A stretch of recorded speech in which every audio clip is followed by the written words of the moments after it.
Hi guys, so this as my first YouTube video, I was thinking about talking about how I passed my NCLEX. It took me 3 tries. 1, 2, 3. 3 tries to pass that exam. I mean, it was hard. It was unlike any other exam I did before, but there are things that I did differently. Now, I did the exam, the first time I did it the January, I believe it was. I did it closer to the ending of January. I did the Saunders Elsevier course, and so I signed up for that online. It was like 12, 13 modules. I don't remember how many, but I read all the information and I kind of swatted. No, I didn't. I read the information. I tried to learn everything, but I was studying. It was so hectic. I was doing like 2 modules a week, and I was working, and I was doing the questions, and then when I got maybe 60 to 60 something %, what I did was I didn't review the ones that I got wrong. Right. I reviewed the ones that I got wrong, and then that in itself caused another issue, because it was like some of them it was just by chance I got it right, but that's what I was doing, and that's what I continued to do. So I went on and I failed. I went in the exam. I did 265 questions, 5 hours and 30 minutes, 5 hours and 30 minutes to 5 hours and 45 minutes. Came out exhausted. Found out 2 days later I failed. I cried and cried and cried and cried. I was so frustrated because the exam was so hard and I didn't want to have to do it over. And I felt like I studied so hard for it, and then I just failed, and I just felt frustrated, and it was upsetting, and it was emotionally exhausting because, I studied. I felt like I studied, like I really went all in and studied. The second time, people were saying, okay, the quicker you do it over, you don't forget what you did the last time, so it's better. I scheduled the exam 45 days later, which was basically the earliest possible time to do it over. I didn't study for like 3 weeks. Remember, it's 45 days apart. I didn't study for 3 weeks. I spoke to other people, and they were like, persons who use Kaplan said that there's a decision tree that you can use. So what I did was, their decision tree, what you can actually do is, like, you go in, and there's something to say. People who've seen the decision tree know what I'm talking about, but it's just, you use the decision tree because it's proven you'll choose the more correct answer. It didn't work out for me. Well, I won't say it won't work out for me, because the truth is, you have to use Kaplan's method, and you have to pay, and I guess kind of use their study materials, go through their courses. You have to actually give it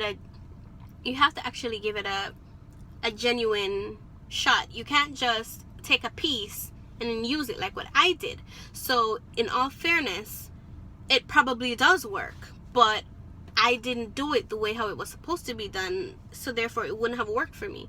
I didn't want to pay after we did Saunders. I didn't want to pay for Kaplan. It was a couple $100. I didn't want to do that. NCSBN was recommended to me. I did the 3-week course. I think the 3-week course is $50. I paid for it, but I didn't really do anything on it. And that's the truth. I think I was still upset and frustrated, and I didn't get over it yet. You know what I mean? And I didn't want to go back to studying because I was studying so hard before. So a week before the exam, I looked at the decision tree. I figured, well, I did 265. Let me try this decision tree. I can't, I must know the information if I did 265, because anybody who knows the exam knows how it works. I went back in. I did 265 in 6 hours and failed. At this point, I was like, I'm not doing that over. Call me what you want. I'm not doing it over. I was devastated. But then in the back of my mind, I was like, how can you be devastated when you didn't do anything? You didn't apply what you needed to apply. You didn't do what you needed to do to try and pass it. You just kind of figured, hey, you did 265, you can run back in and get it done. It didn't work out. The third time, I spoke to my husband. He was like, you know, you need to focus. You need to get it together. And you kind of need to get it done. Which is what I did. So I focused. I got it together. And then I got it done. So I went back in. I went back in. Well, let me tell you how I prepared. I was not on any social media. I logged out of Facebook, logged out of Instagram. I logged out of all of that stuff. And whenever I did decide that I'm going to study, I turned my phone on silent, put it face down. I was not talking to anybody. This was my study time. If you messaged me and you did not get a response, it meant that I was studying, and therefore I would respond to you whenever I was done. It became priority. I was not dealing with anything or anyone else. This is what I had to do.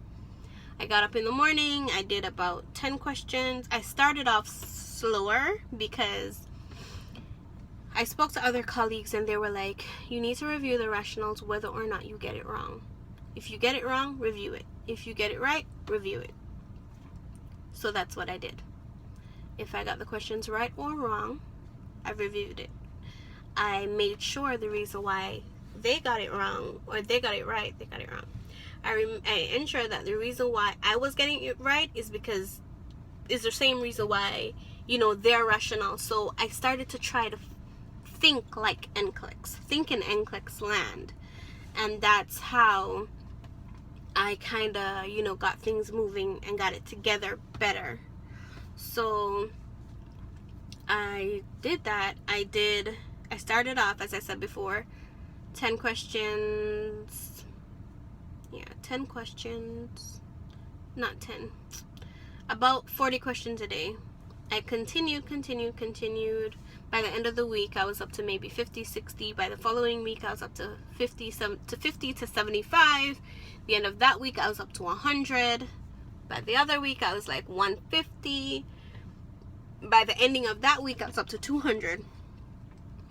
I also had a Facebook page that no one was added on. I have 2 Facebook pages. I don't use one. I don't know why I created one. I was just, I don't know, in that Facebook era. I don't know. So I created an extra one. Don't ask me why. I don't know. Ooh, my lighting is changing. Anyways, so what I did was there's a SATA group on Facebook. So I used the page that no one is on, so no one could see when I was online. No one would message me because there was no one added on the page. I joined the SATA group, and then I did questions there. I heard a lot of people raving about UWorld, and at this point, because I was doing questions from NCSBN, the learning extension site, where it has a whole question bank at the bottom with a totaling of maybe 15 to 1800 questions. Those questions were almost done. So I'm telling you, I was doing questions, reviewing rationales, you know, getting in the groove, kind of, you know, getting it together. I went on, I took the UWorld was like maybe a week and a half before exam, but I decided, okay, well, the questions are finishing, let me just try this. So I started UWorld. The questions were hard on UWorld, just as hard as NCSBN, but I got through it. I continued. I was not getting 100% at no point in time.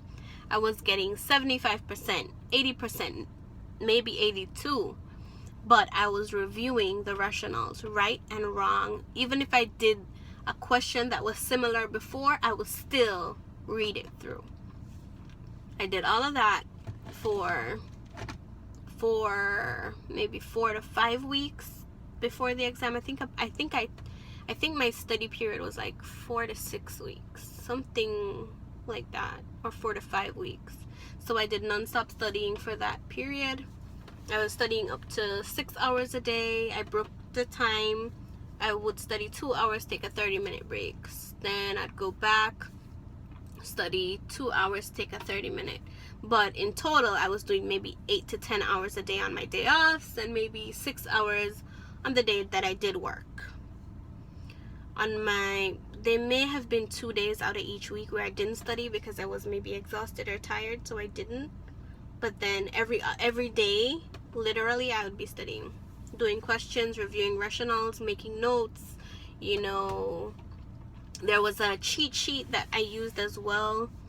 The cheat sheet, basically, you could, it has stuff on it like RNs don't delegate what you eat, so for you to easily remember it. So RNs can't delegate any evaluation, assessment, or teaching, which I found very helpful, because you would see questions that would say, would you delegate the nurse aide to take the vital signs or monitor the vital signs? Like, one would say take the vital signs, another question would say monitor vital signs.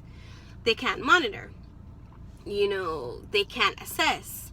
You know, would you tell the nurse aide to find out how bad the patient's pain is? No, because they can't. You have to go and do it yourself. It's an assessment.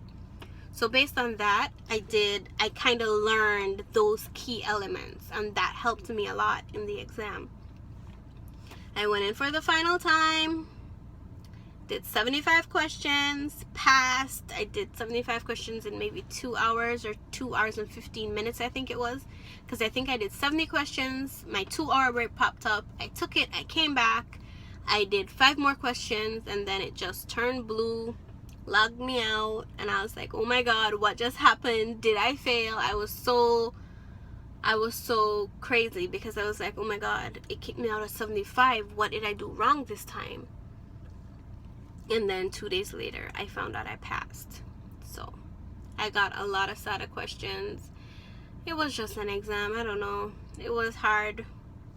But if you have any questions, like, I think I still have some of the material, like the cheat sheet. I think I still have it on my Google Drive. So you guys can message me, and I can just, you know, I guess send you the link and that kind of stuff, or you can comment in the comment box below, and I'll check it and I'll see it, and I can maybe reply and send you the link. We'll figure something out, so we can do that as well, so you guys can have that material, you know, look through it. You don't have to use everything, because I didn't. I only used NCSBN. My last time I used NCSBN, UWORLD, and that was basically it. I perused the cheat sheet, but I didn't really look at it. So that's what I used, and I used the Facebook SATA group. So yeah, that's how I passed my exam on the 3rd try. 75 questions, logged out, passed, happy, excited. I'm here, I'm working. Yeah. But if you have any questions, as I said before, shoot me an email, let me know. I decided to do this video as my first video because I know that there are persons that, you know, they want advice. You know, people who failed, who maybe want to know what somebody else did differently, because I looked on YouTube and those videos really helped me. I watched Hey Rona, she helped, like, you know, she said how I felt, and that really helped me. I watched somebody else who were like, hey, I get off social media, I got off all of that stuff. She helped me as well. I don't remember right now, but if I see her link, I'll also post that below, because she was awesome. But you know, as I said, I decided to do this for my first video because I figured that there is somebody that I could help. You know, I don't know, this video could be helpful for you. Thumbs up if it is, and let me know how it is. Let me know how you did in your exam. You know, you could use it as a person who failed and you're gonna restate your exam, or you can use it as someone who hasn't done the exam but they kind of want to know what other person's experiences are. I mean, I can do other NCLEX videos, like videos to say how the exam works, you know, what's the difference between doing 75, 265, you know, how I can do that as well, because there are things that I've read up on. You know, I read up on this exam, I studied this exam, I knew how it worked. You know, you could pass at 75, you could fail at 75, you could pass at 265, and you could fail at 265. So there were key elements that, you know, I kind of researched, and I knew how the exam worked. And it is important to know how the exam works. it really is. It gives you a better understanding and you feel more prepared to take it. But let me know. I'll be back. I'll be doing other videos.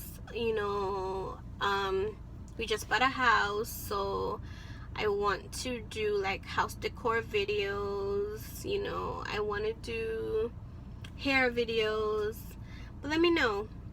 All right, so thanks for stopping by, and I'll see you guys soon. Bye.